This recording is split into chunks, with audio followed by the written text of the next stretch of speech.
I warn you and I warn myself from something that's very, very easy to do right now. It's a subtle point, but it is extremely dangerous. And that is focusing on the problem itself.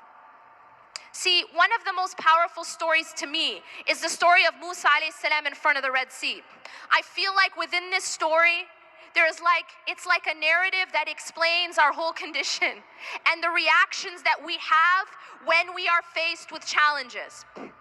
And Allah subhanahu wa ta'ala shows us in this story, He compares and contrasts the reactions of different people to the same external event or the same external obstacle. فَلَمَّا تَرَاءَى الْجَمْعَانِ قَالَ أَصْحَابُ مُوسَى إِنَّا لَمُدْرَكُونَ.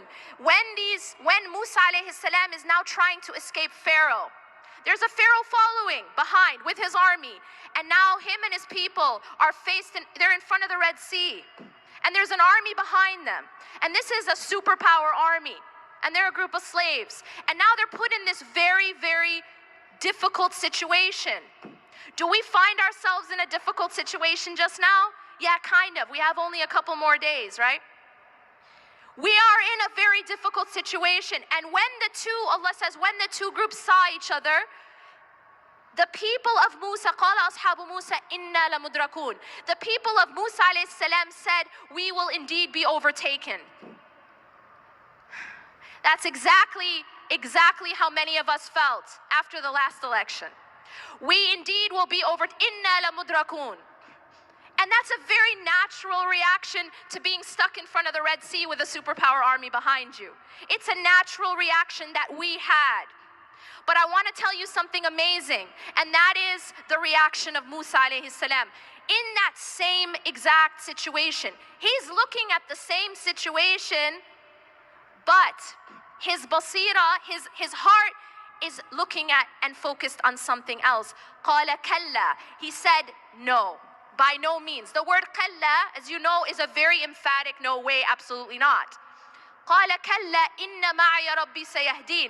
Indeed, my Lord is with me, and He will guide me through this.